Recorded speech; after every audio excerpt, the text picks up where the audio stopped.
बाजूला दृश्य आहेत आणि एका बाजूला गुगल अर्थ तुम्हाला दाखवतोय। हाच तो ब्रिज आहे ज्या ब्रिजवरती ही गाडी थांबवण्यात आलेली होती।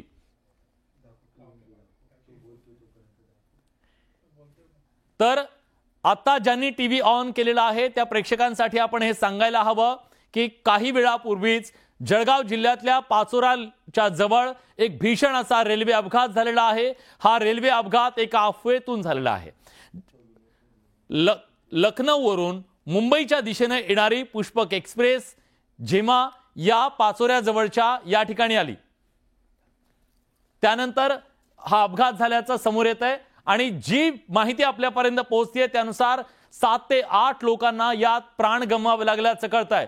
पुष्पक एक्सप्रेस मधून उतरलेले हे सगळे प्रवासी होते, जीवाच्या आकांताने ते खाली उतरलेले होते कारण रेल्वे बोगीला आग लागली अशा प्रकारची माहिती त्यांच्यापर्यंत पोहोचलेली होती। खरं तर ही अफवा होती कारण रेल्वे ट्रॅक आणि याच्यामधल्या घर्षणामुळे चाकांमधल्या घर्षणामुळे काहीसा धूर तिथं निघालेला होता, पण अफवा अशी पसरली की रेल्वे बोगीला आग लागली आहे। वस्तुतः तशी आग लागलेली नव्हती, पण ही अफवा वाऱ्यासारखी पसरली रेल्वेच्या एका बोगीतून दुसऱ्या बोगीत।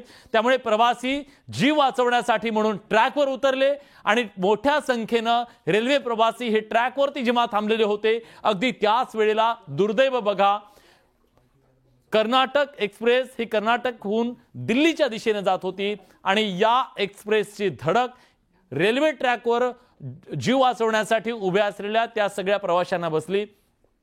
तिथलं जे दृश्य होतं त्याच्यानंतरचं याची कल्पना तुम्हाला आलेली असेल। आम्ही दृश्य सगळी ब्लर केलेली आहेत, आपण बघू शकत नाही, ती दृश्य आपल्याला विचलित करू शकतात आणि या दृश्यांमधून आपल्याला या अपघाताची भीषणता हे लक्षात येते।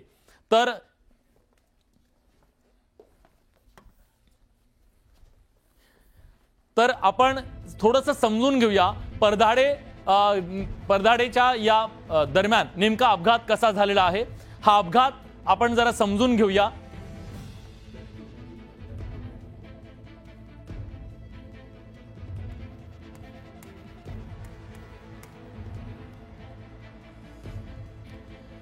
आपण थोडंसं समजून घेऊया की परदाडेमध्ये हे हा जो रेल्वे भीषण अपघात झाला तो कसा झाला। हे परदाडे रेल्वे स्टेशन आहे।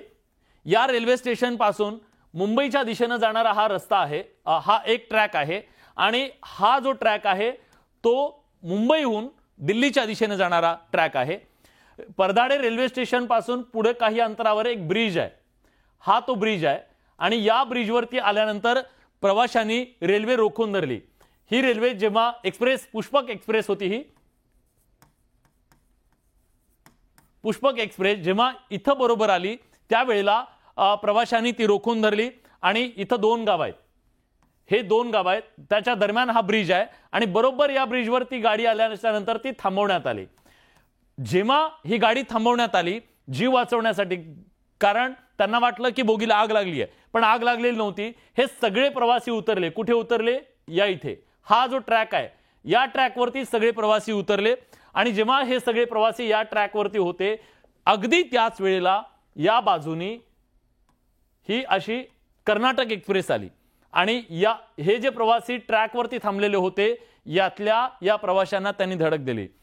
जीव वाचवण्यासाठी म्हणून हे या एक्सप्रेस मधून खाली या ट्रॅकवरती उतरले, पण या गाडीला अंदाज नव्हता की समोर ट्रॅकवर इतक्या मोठ्या प्रमाणात लोक उभे आहेत आणि ते आपला जीव वाचवण्यासाठी आहेत।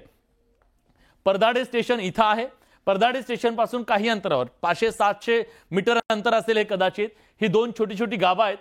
जेव्हा इथं ही आली त्यांनी वेग कमी करण्याचा निश्चित प्रयत्न केला असेल, पण ही जी लोक इथं थांबलेली होती या लोकांना या कर्नाटक एक्सप्रेसनं धडक दिली आणि त्यामुळे अनेक लोकांना मास कॅज्युअल्टी असं म्हटलं जात आहे, ही मास कॅज्युअल्टी आहे। आपण पुन्हा एकदा, ही कर्नाटक एक्सप्रेस होती आणि ही दुसरी एक्सप्रेस पुष्पक एक्सप्रेस होती। 2 रेल्वेचे एकत्र अपघात झालेला नाहीये। आपण प्रेक्षकांना समजून सांगतोय की हे एकमेकांना धडक झालेली नाहीये। झालंय असं की परदाडेच्या नंतर म्हणजे लखनौहून आलेली ही रेल्वे जेव्हा मुंबईच्या दिशेने जात होती तेव्हा या ब्रिजवरती ती थांबवण्यात आली, कारण आग लागली अशा प्रकारची अफवा पसरली। त्यानंतर रेल्वेच्या या बोगींमधून मोठ्या प्रमाणात लोक जीव वाचवण्यासाठी या बाजूने आले, कारण पलीकडे ब्रिज होता त्यामुळे पलीकडे उतरू शकत नव्हते आणि ब्रिज असल्यामुळे लोक ट्रॅकवर उतरले, पण त्याच वेळी इकडून ट्रॅकवरून दुसरी एक्सप्रेस गाडी आली आणि त्यामुळे आता दृश्यांमध्ये तुम्ही बघू शकता तिकडे की नदी आहे दुसऱ्या बाजूला, नदी असल्यामुळे लोक त्या बाजूने न उतरता ट्रॅकवर उतरले आणि या ट्रॅकवर त्याच दरम्यान दुर्दैव बघा की कर्नाटक एक्सप्रेस ही अतिशय वेगानं, कारण दोन गावांच्या मध्ये स्टेशन असतं तर रेल्वेचा वेग कमी असता, स्टेशन नसल्यामुळे दोन गावांच्या मधला तो भाग असल्यामुळे वेगात होती कर्नाटक एक्सप्रेस आणि कर्नाटक एक्सप्रेसला अंदाजच नव्हता की मध्येच कुठले तरी इतक्या मोठ्या प्रमाणात लोक ट्रॅकवरती थांबलेले असतील। त्यांनी निश्चितपणे वेग कमी करण्याचा प्रयत्न केला असेल, पण अचानकपणे इतक्या मोठ्या प्रमाणात समोर आल्यामुळे सिग्नल कुठला नव्हता, त्यामुळे निश्चितपणे लोकांच्या बघा आता ग्राफिक्सच्या माध्यमातून आम्ही तुमच्यापर्यंत पोहोचवतोय की कसं नेमकं घडलेलं होतं। पुष्पक एक्सप्रेस लखनौवरून मुंबईला निघालेली होती, आता हे दृश्य तुमच्यापर्यंत पोहोचवतोय। पुष्पक एक्सप्रेस लखनौहून मुंबईच्या दिशेने निघालेली होती। जळगावच्या परधाडेच्या जवळ पुष्पक एक्सप्रेसनं ब्रेक मारला। का ब्रेक मारला तर लोकांना असं वाटलं की बोगीला आग लागली आहे। अचानक ब्रेक लागल्यानं रेल्वे रुळावर ठिणग्या उडाल्या, काहीसा धूर निघाला, लोकांना वाटलं की बोगीलाच आग लागली आहे, पण ही बोगीला आग लागलेली नव्हती। आगीच्या भीतीमुळे प्रवाशांनी ट्रेनमधून उड्या मारल्या कुठल्या बाजूनं, दुसऱ्या ट्रॅकच्या बाजूनं, कारण रेल्वेच्या दुसऱ्या बाजूला ब्रिज होता, एक नदी आहे खोल असल्यामुळे त्यांनी तिकडे उड्या मारण्याऐवजी उड्या मारल्या त्या रेल्वे ट्रॅकच्या बाजूनं आणि त्यामुळे अनेक जण हे लगतच्या रेल्वे ट्रॅकवर उभे होते आणि त्याच वेळेस कर्नाटक एक्सप्रेस अतिशय वेगानं त्या ट्रॅकवरून आली। मनमाडकडून भरधाव वेगानं कर्नाटक एक्सप्रेस आलेली होती जी दिल्लीच्या दिशेने जात होती। रेल्वे रुळावरच्या प्रवाशांना मग या कर्नाटक एक्सप्रेसनं उडवलं आणि त्यामुळे 7 ते 8 लोकांना आपले प्राण गमवावे लागले। इतकं विदारक दृश्य होतं या अपघाताच्या नंतर, त्याची कल्पना तुम्ही करू शकता। जेव्हा रेल्वे ट्रॅकवर थांबलेल्या या सगळ्या लोकांना जेव्हा या कर्नाटक एक्सप्रेसनं उडवलेलं असेल, तिथलं दृश्य विचलित करणारं होतं। आम्ही सुद्धा ती पूर्ण दृश्य तुम्हाला दाखवू शकत नाहीत, विचलित करणारी ती दृश्य आहेत आणि रेल्वेच्या त्या पूर्ण ट्रॅकवरती अनेक मृतदेह आपल्याला तिथे खाली पडलेले दिसत आहेत। आपण ते ब्लर केलेत, हे दृश्य तुम्हाला विचलित करू शकतात, पण माणुसकी जिवंत आहे आजही।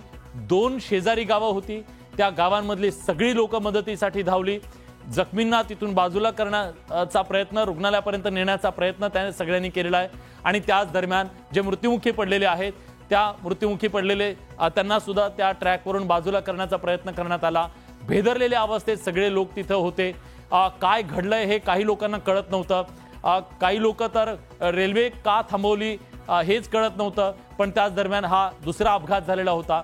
त्यामुळे या अपघाताच्या नंतर गेल्या काही महिन्यांमधला हा महाराष्ट्रातला सगळ्यात मोठा अपघात म्हणूया आपण, आणि या अपघातामध्ये जी प्राथमिक माहिती आतापर्यंत आपल्यापर्यंत पोहोचलेली आहे, जिल्हाधिकाऱ्यांशी आपण बोललो आणि जिल्हाधिकाऱ्यांनी आणि काही वेळापूर्वी आम्ही या सगळ्याबद्दल PRO जे आहेत मध्य रेल्वेचे त्यांच्याशी संवाद साधला, त्यांनी काय माहिती दिली आपण जरा जाणून घेऊया। यामध्ये पुष्पक एक्सप्रेस जी लखनौवरनं मुंबईसाठी येत होती, ही गाडी माहेजे आणि परधाडेच्या दरम्यान या 2 स्थानकांच्या दरम्यान थांबली होती। त्याच्यातनं काही प्रवासी ट्रॅकवरती उतरले होते। याच वेळेस अपोजिट डायरेक्शनने जाणारी जी कर्नाटक एक्सप्रेस आहे त्या एक्सप्रेसमुळे काही प्रवाशांना इजा झाली अशी प्राथमिक माहिती आपल्याकडे आलेली आहे। याच्यासाठी भुसावळवरनं जी मेडिकल व्हॅन असते आपली, ती मेडिकल व्हॅन ऑलरेडी निघालेली आहे आणि लवकरच तिथं जे काही प्रवाशांना इजा झालेली असेल त्यांची जी प्राथमिक दृष्ट्या मदत करण्याचा जो दृष्टिकोन आहे त्याच्यासाठी लवकरात लवकर आपण पोहोचवतो आहोत मदत। याचसोबत तिथले जे स्थानिक प्रशासकीय अधिकारी आहेत त्यांना देखील इन्फॉर्मेशन दिलेली आहे। सोबतच जे आजूबाजूचे सगळे हॉस्पिटल्स आहेत त्यांना देखील आपण रिक्वेस्ट केलेली आहे की लवकरात लवकर ॲम्ब्युलन्स किंवा जी वैद्यकीय मदत आपण प्रवाशांना देऊ शकतो ती तिथे पोहोचवावी। लवकरच आपल्याला तिथे पोहोचल्यानंतर ग्राउंडवरती रियालिटीमध्ये काय आहे याची आपल्याला माहिती मिळू शकेल। स्वप्नीलजी धन्यवाद खरं तर तुमचे, कारण तुम्ही प्रेक्षकांना ही माहिती दिलेली आहे। पुन्हा एकदा सांगा, या अपघाताच्या मध्ये किती लोक मृत्युमुखी पडलेत, किती जखमी आहेत याच्याबद्दलची काय माहिती? तर आता आपल्यापर्यंत काही नवी दृश्य सुद्धा पोहोचलेली आहेत। नितीन नांदुरकर आपले प्रतिनिधी सुद्धा आपल्या सोबत आहेत। नितीन, काय आताची या घडीची अपडेट आहे? विलास, आपण जर बघितलं तर या संपूर्ण पुष्पक एक्सप्रेसचा जो अपघात झालेला आहे त्यानंतर कुठेतरी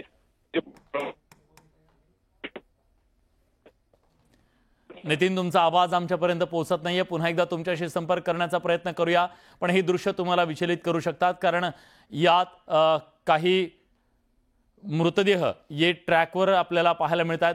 हाच तो ब्रिज आहे बघा, ज्या ब्रिजवरती हा अपघात झालेला आहे.